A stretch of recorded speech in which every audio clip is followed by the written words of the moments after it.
I'm going to talk about when you should buy properties off the plan. My name is Adam Panisi. The reason I do these is to educate you on how to build a property portfolio, how to develop property, and how to just make a whole lot of money from the property industry here in Australia. The two reasons you should buy property off the plan, and the best way to actually make the most of that is, number one, if you're buying a property from a developer who needs pre-sales. In other words, you're buying from a highly motivated seller, and this is before construction starts. Once construction starts, it's too late. There's no point in buying from a developer because they don't need pre-sales anymore.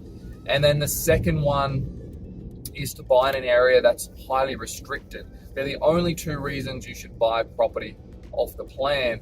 And when I talk about buying properties off the plan, the number one rule you should use is never buy through a project marketer. Project marketers charge 5 or 6% commissions, so you're paying for that ultimately. Most real estate agents will charge 2 to 3% commissions. Project marketer will be at least double that. I've even seen project marketers being offered 10% commissions for particular buildings, for particular units, and those units were well and truly overpriced by probably 20% in the market at the time. But they were selling them because they're being sold through project marketers. So they're the only two reasons I would buy property off the plan, and they are new properties off the plan. One is from a motivated seller, as in a developer getting pre-sales. And if you're not familiar with development, property development, finance, you need pre-sales to be able to fund the building. And a lot of developers do need pre-sales. So when we first go out to the market, we launch a marketing campaign. We spend a whole lot of money on the marketing to get pre-sales. And some developers will get pre-sales, at a really high premium. So this isn't the case among all buildings.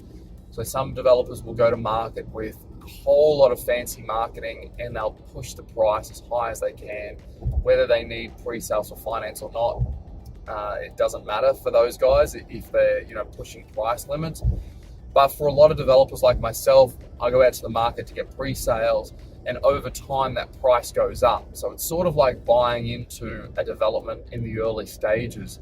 So you might have 10 stages as part of a development. You're buying into stage 1, you're going to get in cheaper. But there is a caveat to that, and that is number 2.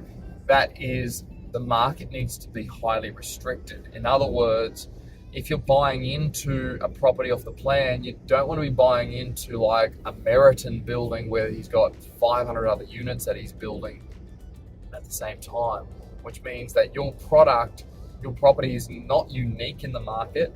It's not a once-off, it's not a rare diamond.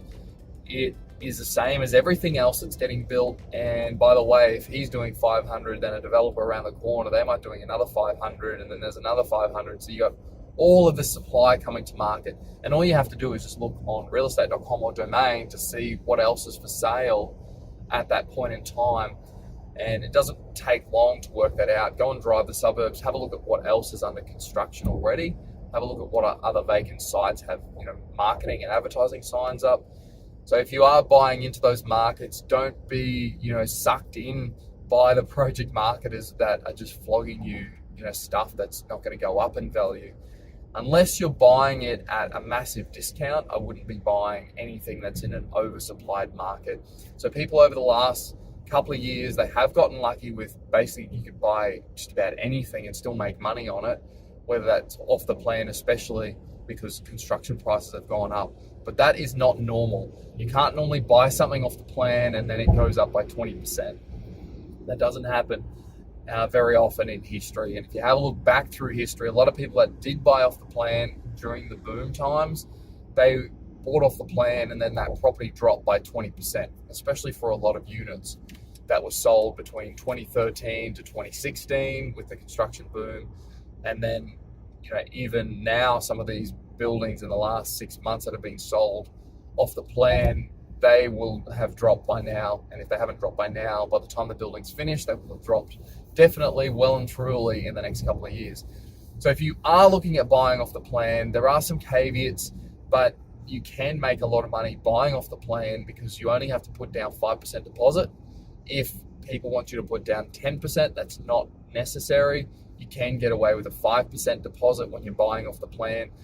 So if you're buying off the plan, 5% deposit, you can use what's called a bank guarantee, which means you don't actually need the cash, but you do still need the equity. You can put 5% deposit down. It might take a couple of years for that property to be built, to be settled. So you just got to make sure that by the time you get to settlement that you can actually settle the property, or you might even be able to flick that property on. If you are in my advanced program, I do talk about options and on-selling options to other people. The same can be done with off-the-plan properties. You don't have to be the developer. You can still make, a whole heap of money optioning developers' stock up. So buying something from a developer at a reduced price, getting his pre-sales, putting down the 5% deposit, or not even in some instances. I've had people buy stuff off me with $5,000 down, and some of those buyers have actually made a couple $100,000 on some very low-end blocks of land. So, people have made money from things as a developer that I've sold just because at the time I was selling them under market just to move stock. And as a result of the market increase, those buyers have made a whole heap of money. And some of those buyers have actually been option buyers. So when you go in, buy a property off the plan, if you can option it, that's even better, because then you've got the options of passing it on to somebody else. You don't have to pay the double stamp duty. Or you can settle that property yourself, and if the market's going up by 20%, then obviously you make the 20% equity in that property. So they're the only two reasons why I would buy it off the plan. If you have any questions about what I've spoken about, please leave us a comment. Otherwise, subscribe, and I'll do videos that people request and questions that I have come up over the course of the week or the month. And I do run a program that is an advanced development program as well. We are launching other programs to the market that are going to be more entry level, just to get your feet wet and to give as much information as we can so that you can buy property astutely and be in that top 1% where people can accumulate a massive property portfolio where it does replace your income, get to the lifestyle that you want. And it's actually not that difficult once you know the few little things that most investors don't actually know or don't take the time to learn about. Hope that's helped, and have a great day, and we'll see you on the next one.